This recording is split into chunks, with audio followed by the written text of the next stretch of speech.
cold, sterile light of the interrogation chamber reflected off the polished durasteel walls, illuminating the faces of the three figures seated around a low, hexagonal table.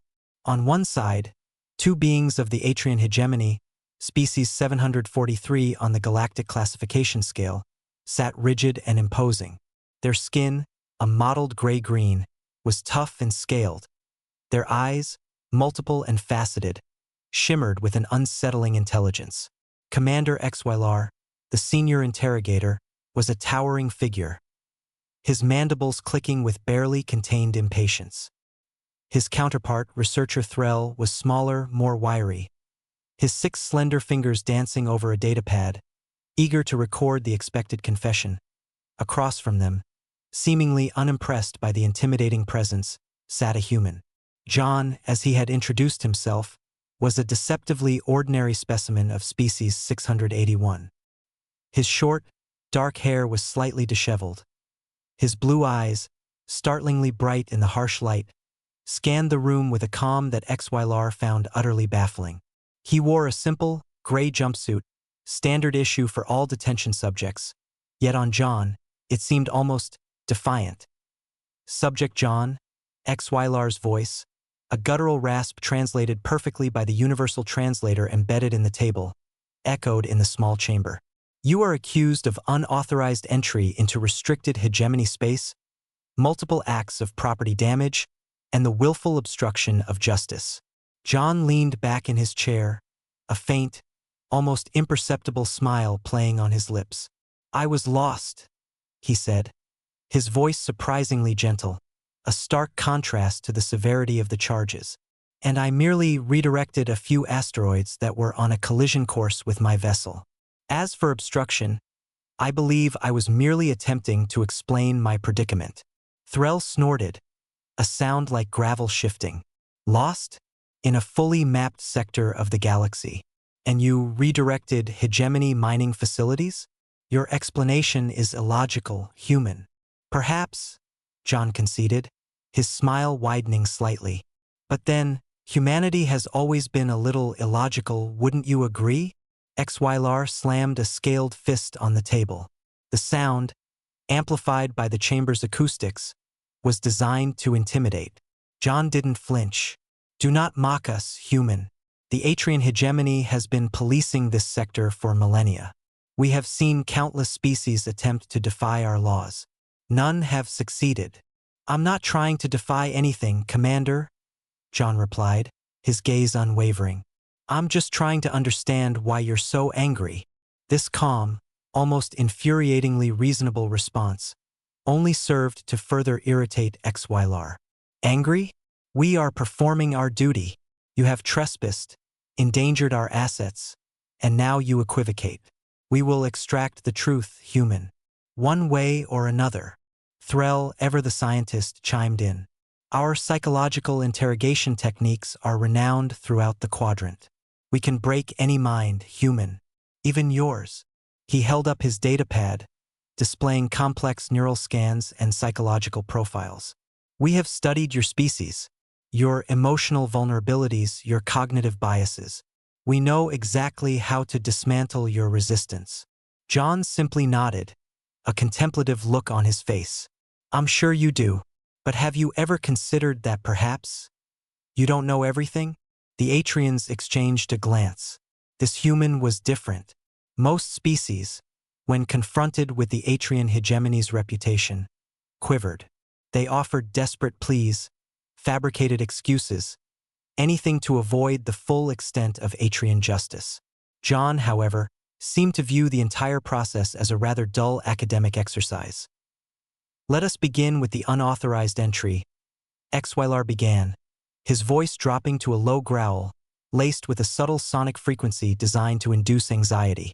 Your vessel, the Starseeker, was detected within restricted zone 7 Gamma. Why were you there? John sighed, a small, almost theatrical sound. As I said, I was lost. My FTL drive experienced a minor quantum flux anomaly. I was attempting a manual recalibration when I drifted into your territory. It was an accident. Threll's faceted eyes narrowed. Our sensors detected deliberate evasive maneuvers. Your drifting involved multiple high G turns and a brief burst of hyperacceleration.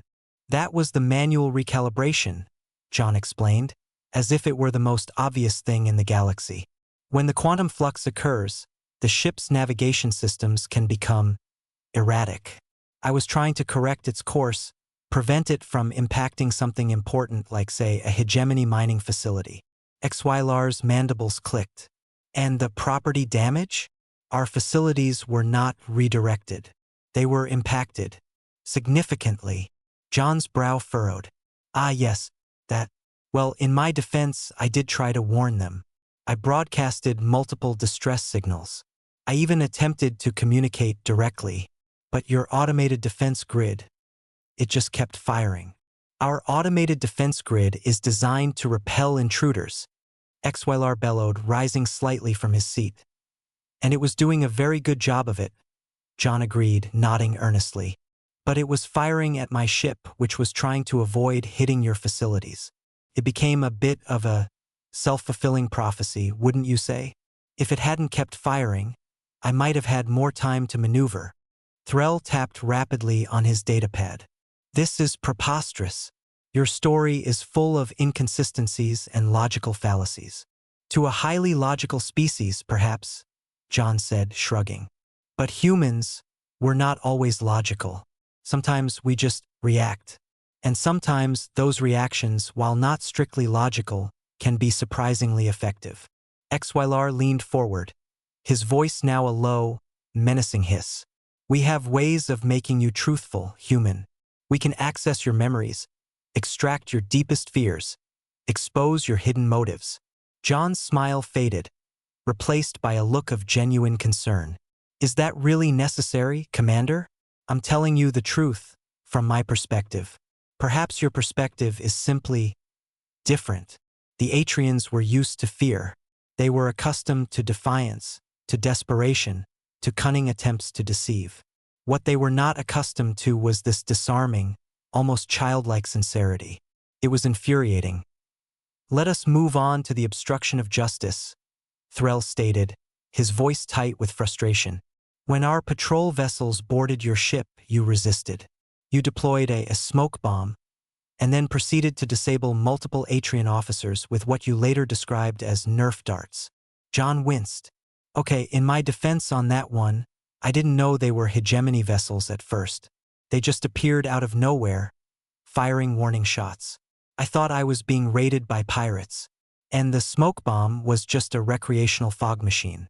The Nerf darts, well, I keep those for stress relief and target practice. I didn't want to actually hurt anyone. Just slow them down until I could figure out what was going on. HFY felt a vain throb in his temple. This human was either an unparalleled master of deception or genuinely, profoundly, unbelievably idiotic. He was leaning towards the latter, which was, in some ways, even more unsettling. You disabled 3 of our finest officers with foam projectiles, HFY thundered. And no permanent injuries, I presume? John asked, his eyes wide with feigned innocence. I aimed for fleshy, non-critical areas. The shoulder, the thigh. I'm actually quite good with them. Threll threw his hands up in exasperation. This is ridiculous. We will not tolerate this charade, human. We will begin the neural interrogation. It will be unpleasant for you, but ultimately, enlightening for us. John's expression darkened slightly. Neural interrogation? You mean mind reading? A far more advanced procedure, Threll corrected, a note of pride in his voice. We will access your subconscious, unravel your true intentions, and expose your lies. I see, John said slowly. He paused, his gaze drifting to a faint scratch on the polished wall. You know, humans have a saying, be careful what you wish for. Some things are best left undisturbed. HFY interpreted this as a pathetic attempt at a threat. Are you implying we will find something unsettling, human? Some dark secret? Some hidden weapon? John looked back at them, a strange, almost pitying expression on his face. Oh, Commander, far worse. you might find yourselves. The Atrians dismissed this as more human nonsense. They activated the neural interrogation device, a complex array of electrodes and energy emitters that extended from the ceiling. A faint hum filled the chamber as the device lowered towards John. "Do not resist, human," Threll warned, his fingers hovering over the controls. "Resistance will only prolong the process. It will amplify the discomfort." John closed his eyes, took a deep breath, and then, surprisingly, began to laugh. It wasn't a mocking laugh or a desperate one. It was a soft, almost wistful chuckle, as if at some private, amusing memory. "I'm not resisting," he said, opening his eyes and meeting Xylar's gaze. "I'm just preparing you for the ride." The device made contact, a soft click indicating full neural linkage. Threll initiated the scan. For a few moments, nothing happened. Then Threll gasped a sharp choke sound. His faceted eyes widened, flickering with an intensity that Xylar had never seen. "Threll? What is it?" Xylar demanded, a flicker of unease finally starting to prickle at him. Threll didn't respond directly. He was staring at the readings on his datapad, his slender fingers trembling as they tried to scroll through the torrent of information. His mouth hung open, his breathing becoming shallow and ragged. Suddenly, a holographic projection materialized in the center of the table, emanating from the neural device. It was a memory, a snippet from John's mind, rendered with astonishing clarity. The Atrians saw a vast, sprawling city, unlike anything they had ever witnessed. Towers of impossible height pierced a sky choked with smog, yet beneath the grime, there was an undeniable beauty in the intricate architecture, the vibrant lights, the sheer audacity of it all. They saw vehicles, millions of them, rushing along multi-layered highways, a chaotic dance of metal and energy. The sound, translated directly from John's memory, was deafening. A symphony of horns, engines, countless human voices. "What is this?" Xylar whispered, utterly mesmerized. Threll, still fixated on his datapad, managed to choke out, "Early Earth urban center circa 21st century." The image shifted, and now they were in a dark, confined space. The air was thick with the smell of sweat and fear. The sounds of desperate shouts and the metallic clang of weapons echoed around them. Humans, their faces grim and determined, were huddled together, defending a narrow corridor against an unseen enemy. Explosions rocked the room, and the Atrians felt a jolt of pure terror as a human, covered in grime and blood, roared defiance at the encroaching darkness. "Conflict, military, a siege," Threll stammered, his body beginning to tremble. The hologram flickered again, and now they were in a different scene entirely. A barren, windswept plain under a sky of swirling, alien colors. A small group of humans, clad in bulky suits, were painstakingly setting up equipment, their faces obscured by visors. One of them, a woman, turned and looked out at the desolate landscape, her posture radiating an unshakable resolve. She was utterly alone, yet utterly unbroken. Exploration, a new world, the very edge of the known galaxy. Threll's voice was barely a whisper now. His body had begun to spasm, his scaled skin taking on an unnatural, pale hue. Xylar watched, horrified, as the images flashed by, an unrelenting torrent of human experience. He saw moments of profound joy, a child's laughter echoing through a sunlit field, lovers embracing under a starlit sky, families gathered around a festive table. He saw moments of unimaginable sorrow, faces contorted in grief, silent tears falling onto freshly turned earth, the quiet despair of loneliness. He saw acts of breathtaking cruelty, humans inflicting pain on other humans, wars that scarred entire continents, moments of unthinking brutality. And then, almost immediately, he saw acts of astonishing compassion. Hands reaching out to help, sacrifices made for strangers, lives dedicated to healing and protecting. The sheer volume of emotion, of experience, was overwhelming. It wasn't just individual memories.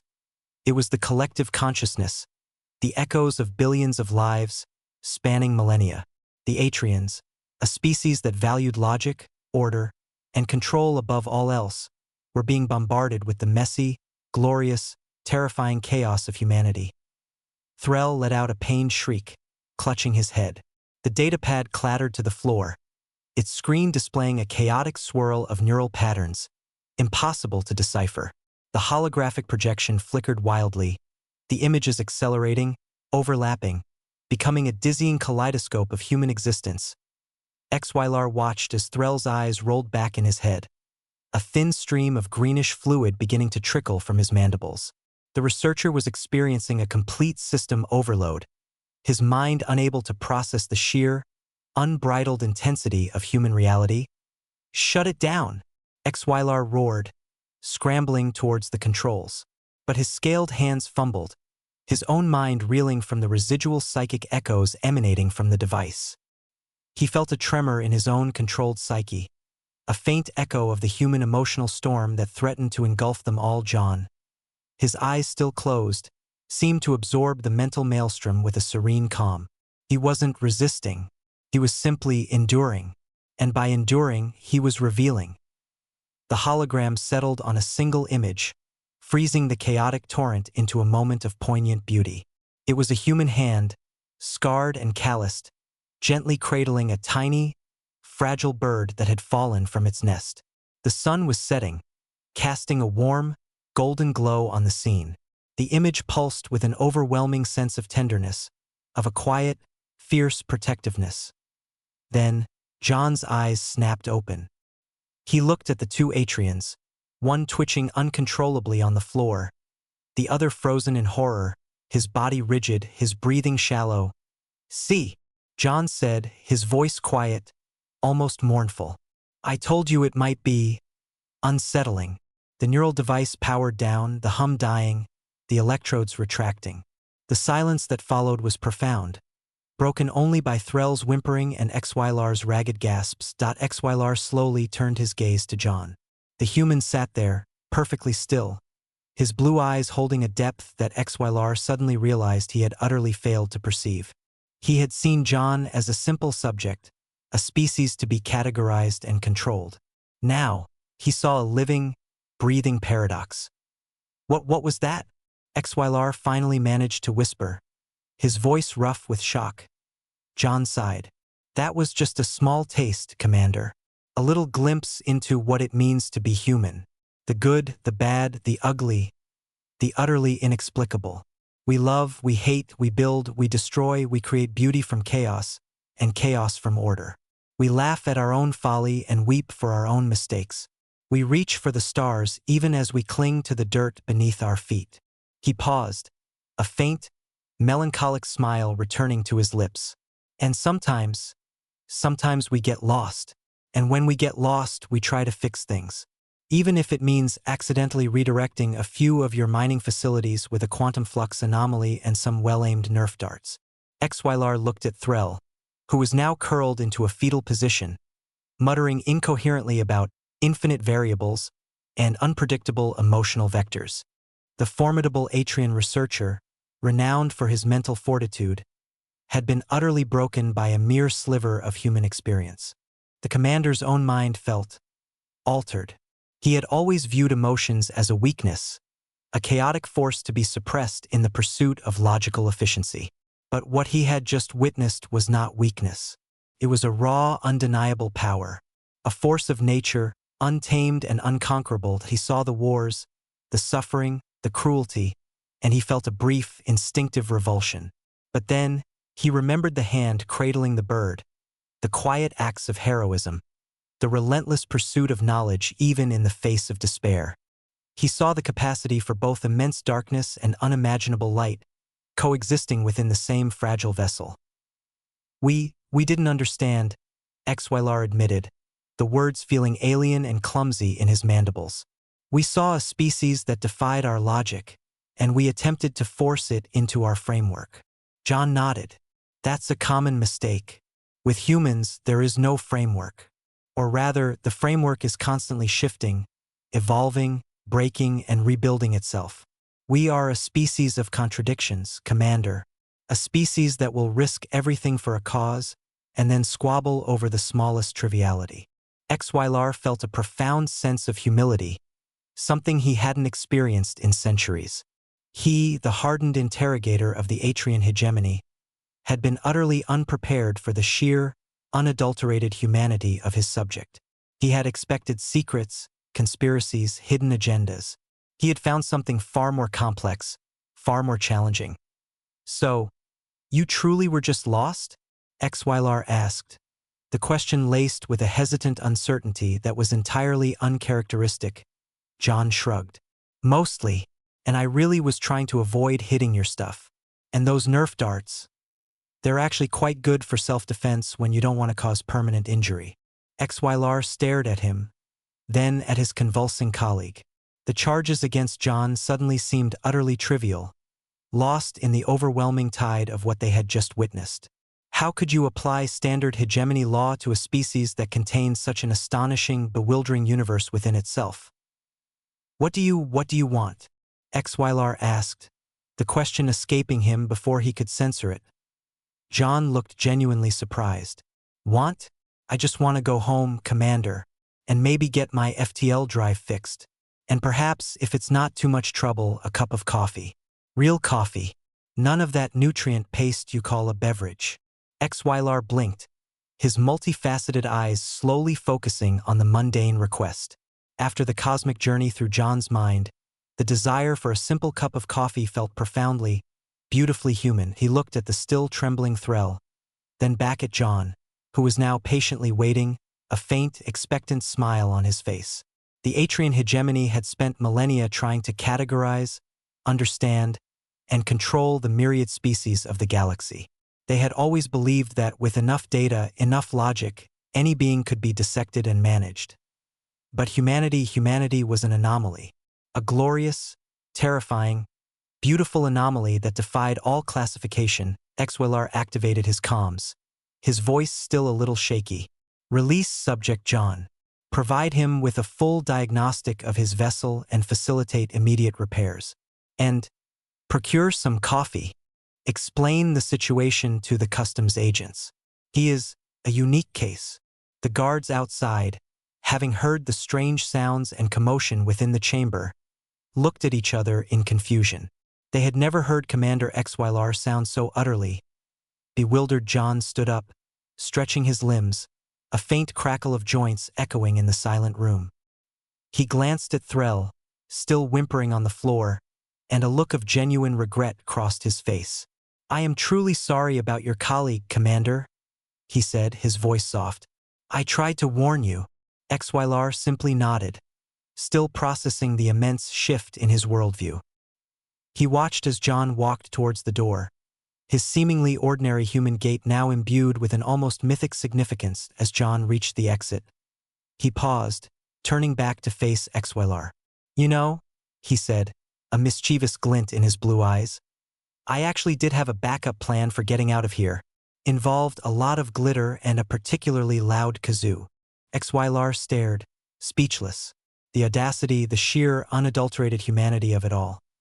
And for the first time, the galaxy understood what it truly meant to be human. If this story moved you, subscribe for more human stories from the stars.